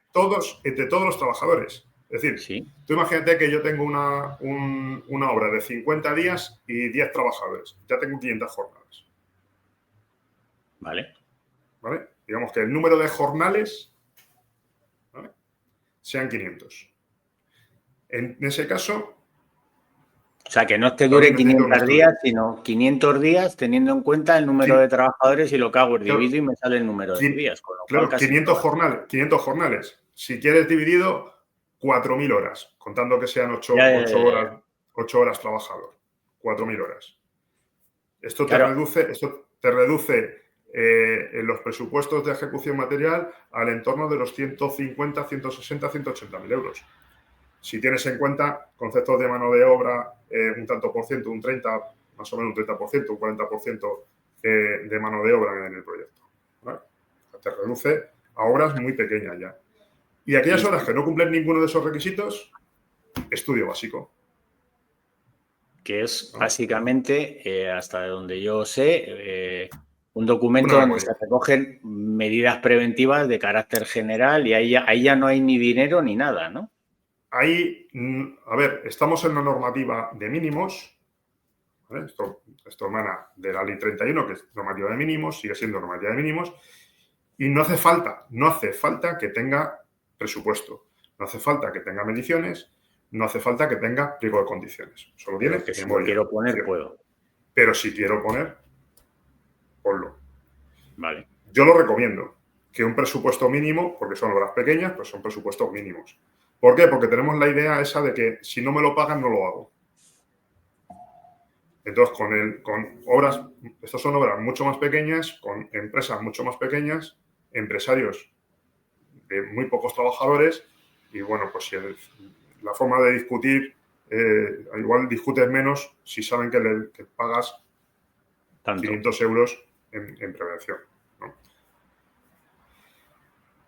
Y luego, este Real Decreto, como te decía, es que regula todas las obras. Y hay un montón de obras que son obras sin proyecto. ¿Y con esas qué hacemos? Pues el planteamiento es el mismo. el planteamiento cambia en cuanto a documento, pero el planteamiento es el mismo. Oiga, usted tiene que, en esa obra que no hay proyecto, tendrá que evaluarla, tendrá que ver cómo se va a ejecutar, tendrá que planificar qué medidas preventivas, y eso se traslada a un documento. Sí que es cierto que aquí se ha intentado por parte del Instituto Nacional facilitar las cosas, y al final yo creo que se ha complicado desde mi punto de vista. Y es que tenemos que hacer la evaluación de riesgos como evaluación de riesgos, conforme al 39, y luego podemos trasladar, eso sí, a lo que el Instituto Nacional llama documento de gestión preventivo, ¿vale? Pues esa evaluación de riesgos, esa planificación en un formato más asequible a la obra, más acostumbrados a la obra, que sería un formato tipo plan de seguridad. Es decir, recogemos riesgos, recogemos medidas preventivas, aplicar en las actividades. Y a mí, escuchándote, me surge una duda. Si no tengo proyecto, no tengo coordinador en fase de proyecto, seguro, porque no tengo, pero ¿y en fase de ejecución? Pues sí. Y esto fue un cambio también, y un cambio no desde el principio, ¿vale? En el año 97, las guías técnicas del Instituto Nacional, en el año 98, cuando se publican, plantean que las obras sin proyecto no tienen coordinador porque ligan el coordinador a proyecto, ¿vale? Posteriormente, en primeros de los 2000, hay una sentencia de Tribunal Europeo para un tema de Italia, en el que dice que la ley no dice nada de que haya proyecto o no a la hora de designar el coordinador. Y desde ese momento es obligatorio el nombrar un coordinador en fase de ejecución, siempre que se pase la circunstancia que decíamos antes, que la obra se ejecute por personal de más de una empresa. Claro, esto te lleva a que cualquier obra, es decir, si tú haces, si a ti te toca muy poco dinero, no puedes hacer las 300 viviendas, y lo que te dedicas es decir, bueno, pues voy a reformar el cuarto de baño de mi casa. Mira, es que una reforma de una vivienda, por pequeña que sea, casi va a necesitar coordinador. Que no vas a hacer proyecto, porque va a ser tirar un azulejo, cambiar una instalación eléctrica, cambiar una instalación de fontanería y un poquito de bañilería, ¿no? Claro, si tú contratas una empresa que tenga trabajadores de todos esos gremios y que sea capaz de afrontar la reforma con su propio personal, no necesitan nombrar un coordinador. Correcto. Pero si tú pones a un contratista que solamente hace bañería y que subcontrata la instalación eléctrica y la fontanería, necesitas un coordinador. O sea, esto para una finca de vecinos que tienen que hacer una reforma, por ejemplo, lo más fácil es que, yo qué sé, pues unas obras de 40 o 50.000 euros porque hayan tenido goteras, lo mismo necesitan un coordinador, casi seguro. Y una obra de 2.000, porque tú vas a hacer una implementación y luego una pintura. Sí. Y ya tienes dos empresas. Correcto. Sí, señor. Tú vas a pintar la fachada y tú tienes una empresa que te monta un andamio y una empresa que te pinta. Es decir, en casi todas, ¿qué ocurre? Y yo creo que es una mala traducción en la transposición. En España tradujimos empresa. La directiva habla de contractor, habla de constructor, de contratista. Entonces, ¿sí? ¿Qué ocurre? Que nosotros necesitamos coordinador en fase de ejecución en el 99% de las obras, por la tipología de contratación que se hace, y en Europa no. Y además, yo el otro día hablaba con un conocido común, con Carlos Arévalo, y no sé de qué país me hablaba. Decía, el coordinador dice, ¿hay más de una empresa? No, pues entonces yo ahí no tengo nada que ver, ¿no? Dice, no, pero no de una empresa, de un contratista. Bueno, porque se fija en el contratista. Es decir, tú has hecho obra en el extranjero. Tú has hecho obra en el extranjero. Si te contratan a ti y tú luego ya subcontratas las actividades que sea, hay un solo contratista. No hace falta coordinador. Sí. Pero además, decir, yo intento aplicar la lógica, es decir, y además a mis alumnos se lo digo, ¿tú cuando necesitas coordinación? Cuando hay más de uno. Es decir, yo necesito tener coordinación porque tengo 2 manos. Claro. Si tuviese una, no necesitaría coordinación. Lo de las manos me lo apunto. A ver. Que es muy bueno. Oye, y una cosa, porque cuando estuviste casi hace un año, allá por el aniversario del Windsor que grabamos, que fue muy curioso, nos contaste la historia del recurso preventivo. Y en obra, el recurso preventivo, ¿qué pasa con él? ¿Quién lo pone? ¿Dónde está? La obra. En la obra. A ver, el recurso preventivo, el promotor. Hay una modificación que se hizo a 1127 en el que en una disposición marca cómo se lleva ese recurso preventivo del artículo 32 bis de la ley a las obras de construcción. Y se lleva de dos maneras. Una, primera, lo nombra o es personal del contratista. Cualquiera de las dos, nombrado o que sea. No. De él, ¿no? Es nombrado y es personal del contratista. Y segunda. Pero esto, espera, ¿significa que tiene que estar en la nómina del contratista? Porque hay, o sea, no puede pasar que contraten a un servicio de prevención ajeno, como se suele hacer también muchas veces. Sí. Vale, pero ya hay una relación contractual. No tantas veces. Es decir, claro, vamos a ver, es que no, digo, porque hay empresas que se dedican a ofertar recursos preventivos. Sí. A ver, yo el recurso preventivo me dice que puede ser un técnico de mi servicio de prevención. Claro, si yo tengo un servicio de prevención ajeno, pues, lógicamente pues puede ser ese, perfectamente. Yo sé que se comercializa, ¿no? También esas funciones. Pero es muy habitual que se nombre a un encargado, a un capataz, a un gruista, a alguien que está en la obra. Bueno, pues ese alguien tiene que ser de contratista.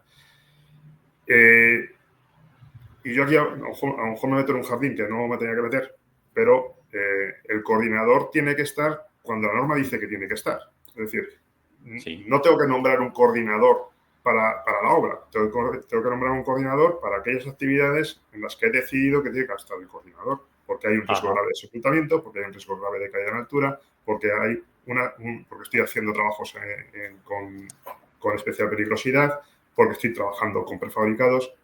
Es decir, aquellas circunstancias que marca el artículo 32.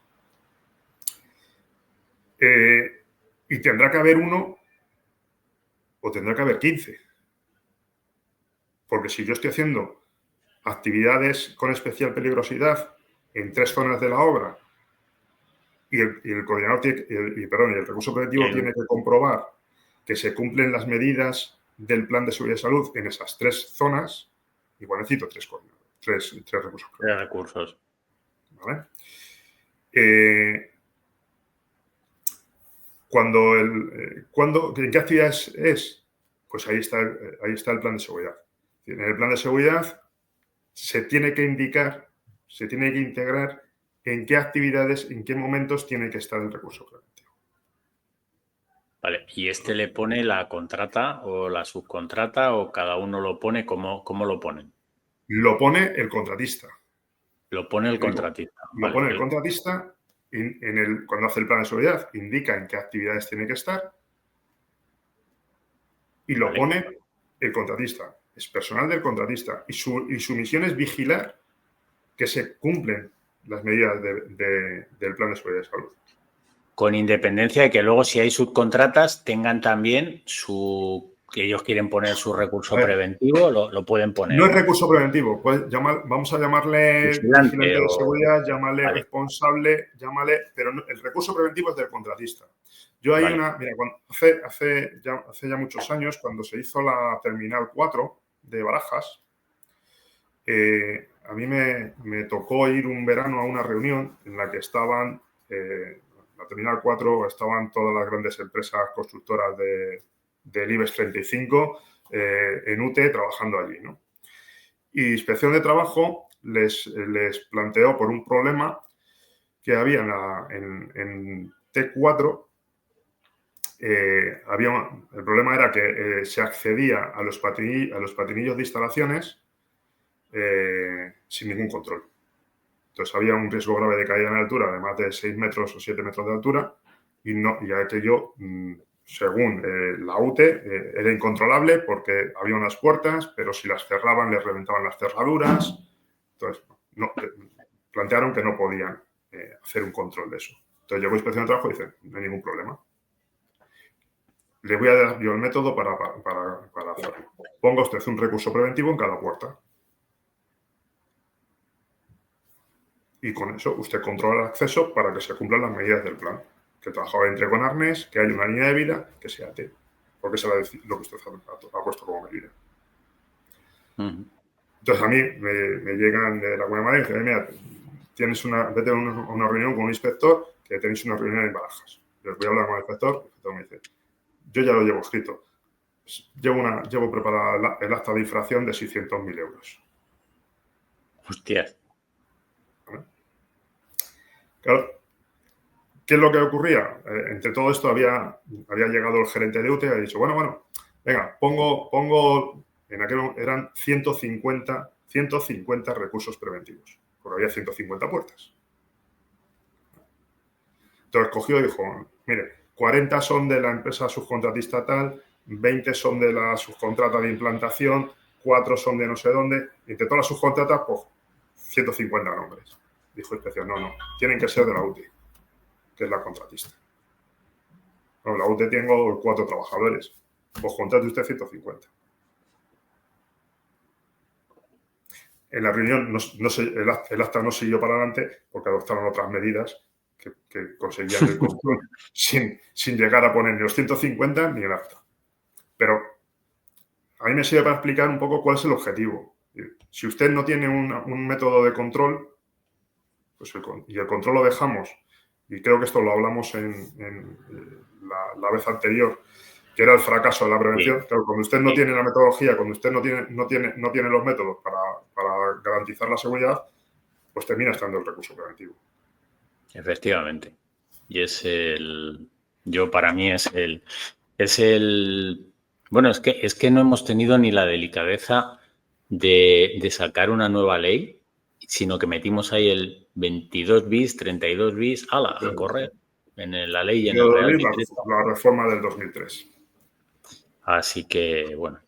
Oye, yo creo que hemos repasado todo el Real Decreto, desde el proceso que a mí me ha tocado la lotería y he decidido hacer una urbanización, he contratado un proyecto, tengo un estudio, se lo he dado a un constructor, el estudio ha terminado siendo plan, lo aprueba mi coordinador en fase de proyecto y demás, hasta que termina la obra. Yo creo que para terminar te tengo que preguntar ¿qué cambiarías de este Real Decreto ahora que se está oyendo hablar que se va a cambiar la ley de prevención y demás? Yo cambiaría alguna cosa, bastantes, ¿eh? Has empezado hablando de procedimientos de trabajo, yo soy un enamorado de los procedimientos de trabajo y sinceramente, ¿vale? Yo creo que, no voy a ocultar de dónde vengo ni cuántos años he estado trabajando en construcción, en OHL, pero a veces los planes de seguridad, los estudios son un documento que yo siempre he dicho que obedecen más a una noche de verano sin sueño que a otra cosa. Luego se ajusta poco y... A ver, no sé. Es complicado. Tú fíjate, hay una tesis doctoral de la Universidad Politécnica de Madrid que hizo es que no le quiero rebajar. Sé que no sé si es capitán o es coronel de la Armada, sobre las obras que realizaba la Armada y hacía un estudio de los estudios de seguridad y salud. Bien, pues de los 248 que estudia, quiero recordar que solo 18 estaban bien. No está mal. 18 de 248. Es decir, los demás tenían alguna carencia. carencias normativas. Carencias. Entonces, claro, y eso te estoy hablando de obras con administración, que normalmente suelen ser empresas, o sea, la gestión de proyectos suele ser más tranquila, menos presión. Bueno. Sí. ¿Qué cambiaría de este decreto? Pues es que le complementaría mucho. Es decir, le cambiaría casi entero. Le cambiaría, claro, si a mí me dejan, le cambio entero. Porque creo que nos tenemos que acercar más a lo que es la directiva, a cuál es el trabajo de la directiva. Es decir, probablemente pues ese estudio tenga que ser por parte de ese coordinador, probablemente ese plan tenga que ser por parte de ese coordinador y una obligación para el contratista. Probablemente tengamos que separar de algún modo los promotores como tú, como yo que me quiero hacer mi casa, a como tú que quieres hacer 300 viviendas. Es decir, cambiar, tener en cuenta cómo es el promotor profesional o el promotor privado que pues le toca un dinero y se compra una parcela y se quiere hacer su casita, o me quiero hacer la reforma de mi casa integral, frente a que se quiere hacer las 300 viviendas y quiere hacer un negocio, ¿vale? Cambiaría, pues probablemente incluiría la formación de los agentes. A mí no me parece que el proyectista, que tiene unas obligaciones de integrar la prevención en el proyecto, no tenga formación exigida, que el coordinador no se le tenga esa formación. Es decir, yo creo que son muchos aspectos que habría que cambiar. Y luego integrar cosas de las que vienen. Es decir, hablar de digitalización.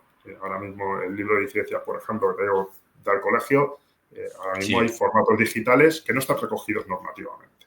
Que todos admitimos, porque el avance de la técnica lo vamos admitiendo, pero normativamente no están. Prever, pues a lo mejor incluso qué medios digitales se van a hacer, incluso esos planes o esos. Ahora mismo estamos trabajando ya con BIM en proyectos y se está integrando de otra manera la prevención. Yo el otro día tenía la oportunidad de ver un proyecto BIM que está en fase de proyecto, en el que ya está trabajando en esa fase de proyecto la propia constructora.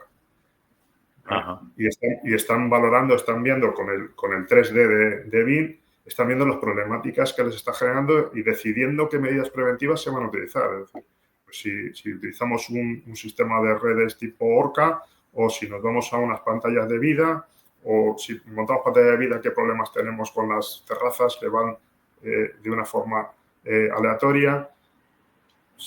Y esa planificación, ese estudio previo, en esa integración de la prevención en el proyecto, me parece interesante. Porque creo que ganamos todos.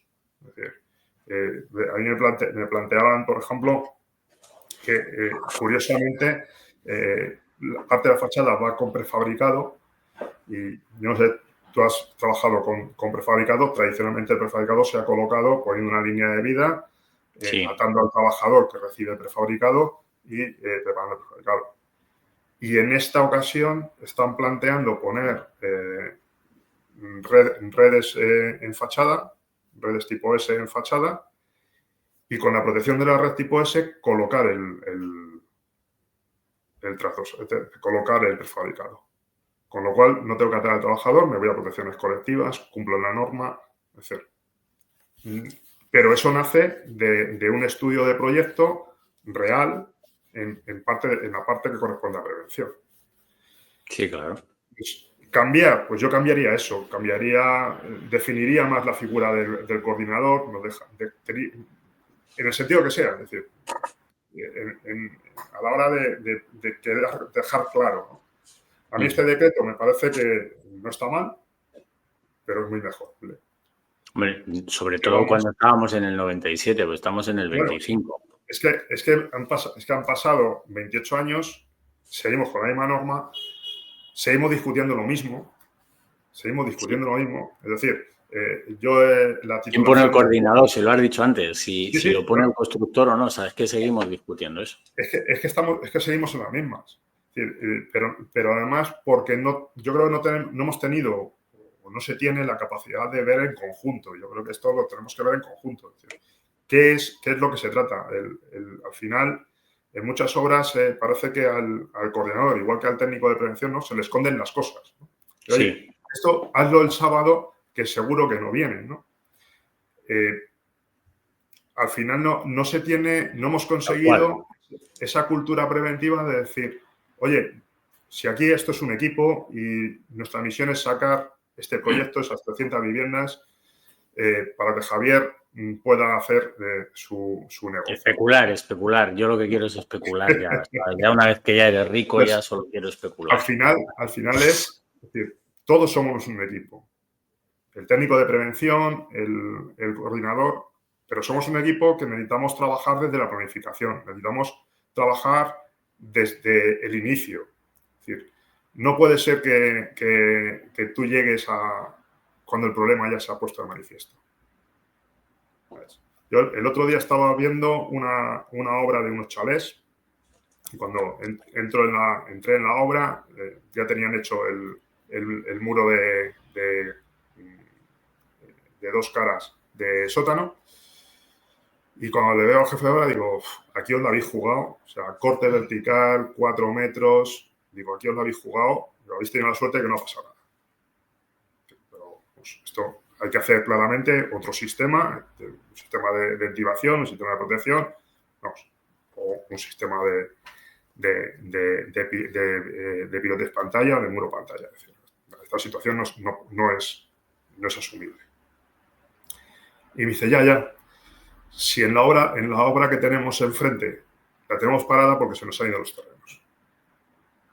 Con la suerte de que se les fue el fin de semana que no había nadie. Entonces, cuando tenemos actuaciones que sabemos lo que va a pasar. Claro, eso es lo triste, que sabemos lo que va a pasar y seguimos haciéndolo. Pero nos pasa con todo. O sea, este año llevamos en Madrid, no sé, 4, 5, 6 muertos por caída en cubiertas frágiles, en cubiertas de fibrocemento, que han subido a limpiar, a poner, y se ha roto y se ha caído 6 metros, 7 metros, 8 metros. Si eso está ya solucionado, si sistemas de malla, sistemas de redes, sistemas de línea vía existen ya, sí, y sabemos que está ese riesgo, algo falla. Alguien no ha pensado en el principio. Yo siempre digo que esa es una opción. La otra es que, como se paga aparte, pues me lo ahorro. Sí, y porque es un elemento que no se ve. Claro. Es decir, tú no te puedes ahorrar en poner un azulejo de cuarta o de primera, porque se ve. Y el cliente, el que te va a comprar esos pisos, esos 300 pisos, dice que quiere el azulejo de primera. Eso, que quiere iba a decir una marca, no la voy a decir porque no te la pagan, no la voy a decir.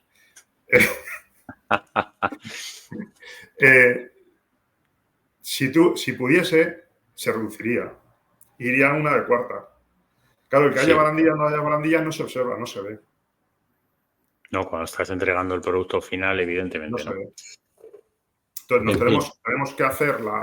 tenemos que tener la capacidad suficiente de entender que además yo siempre he dicho que cuando hemos planificado, cuando hemos pensado, cuando se va a ejecutar algo de una forma segura, ganamos en tiempo y el tiempo en obra es dinero.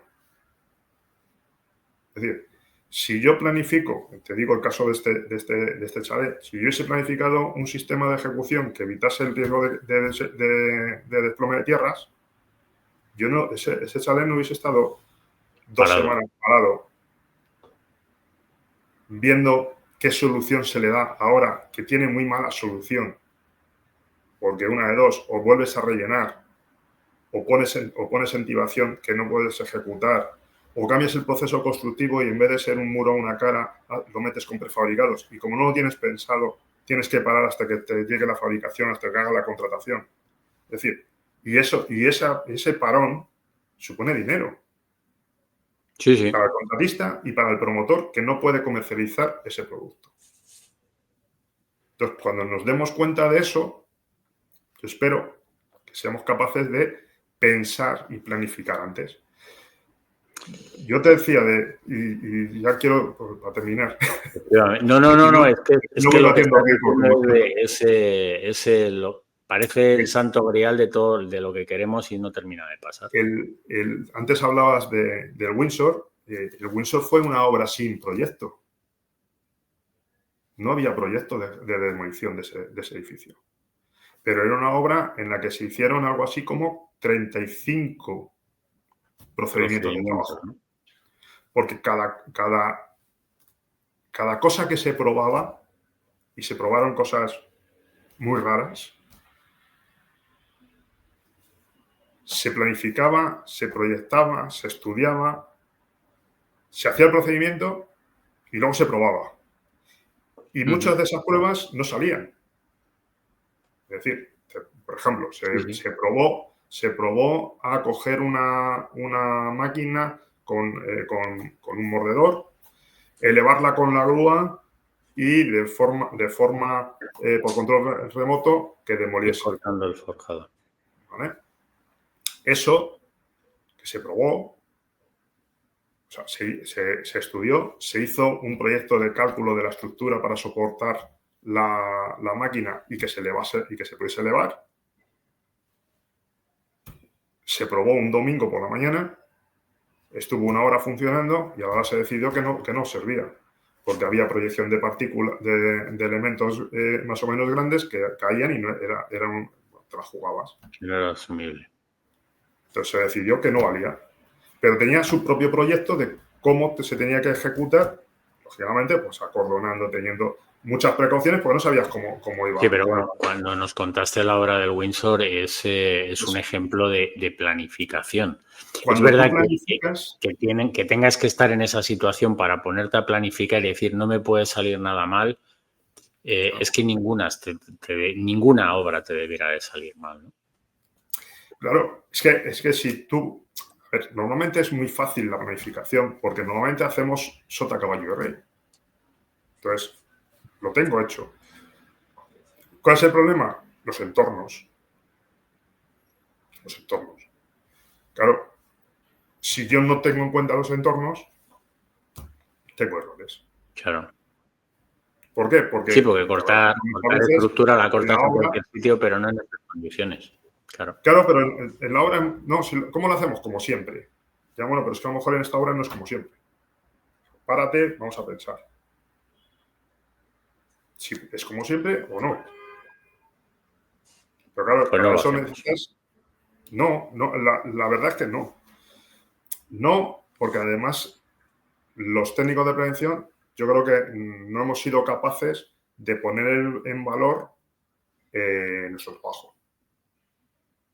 Estoy totalmente de acuerdo. No hemos sido ni estamos siendo capaces de hacerlo. ¿El por qué? No lo sé. Supongo que... Mira, yo creo que uno de los errores que cometemos...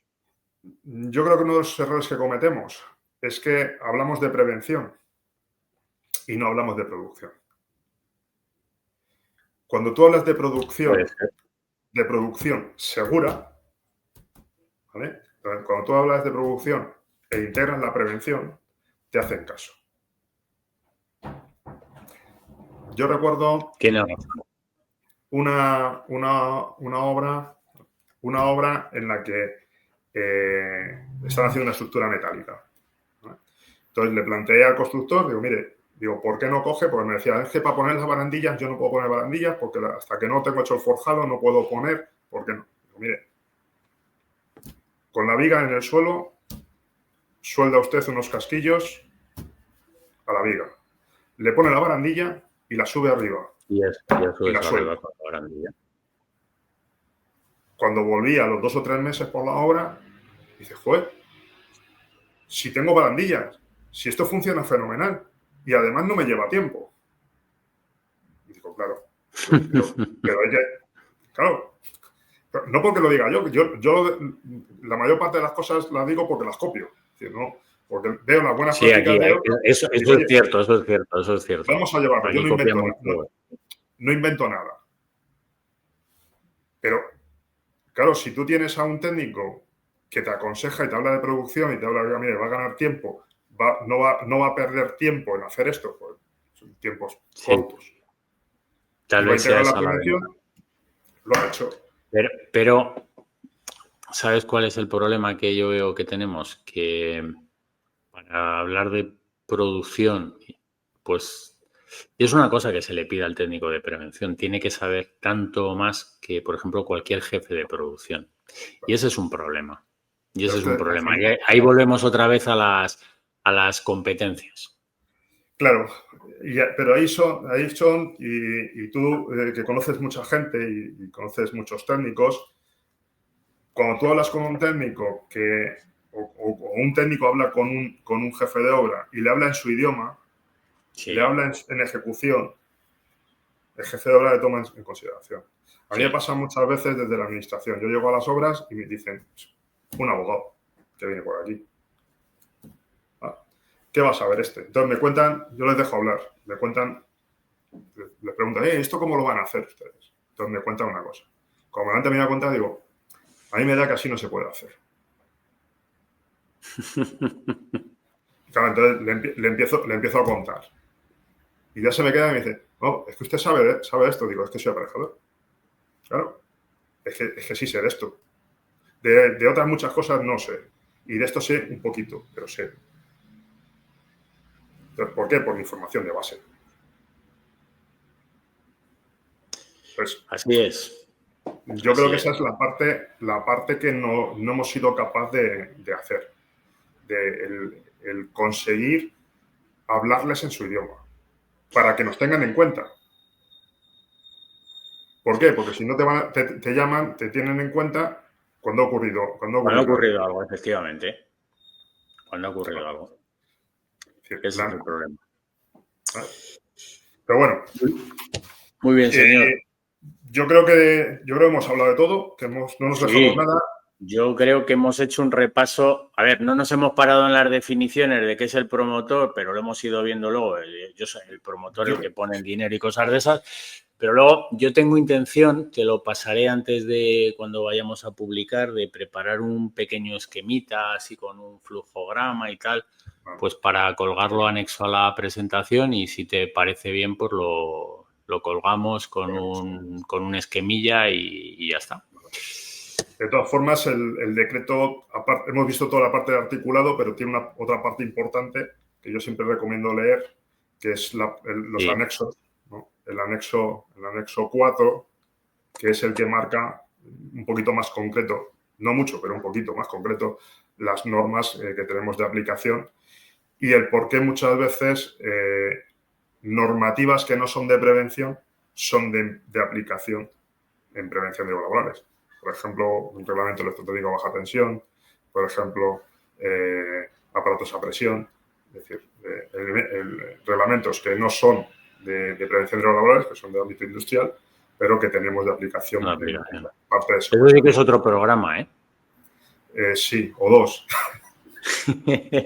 Sí, eso es... una cosa, para los que os estéis preparando una oposición, lo que caen son los anexos, ¿eh? Sí.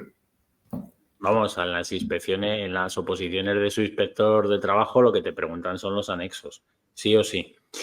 Así es que al final no los desdeñéis. Es el cumplimiento normativo. Es decir, hemos hablado de quién tiene las responsabilidades, pero el qué se tiene que hacer aparece en ese anexo. Sí, hemos planteado las reglas del juego de quién es quién en la obra, eso es. Pero si alguno está preparando oposiciones, los anexos.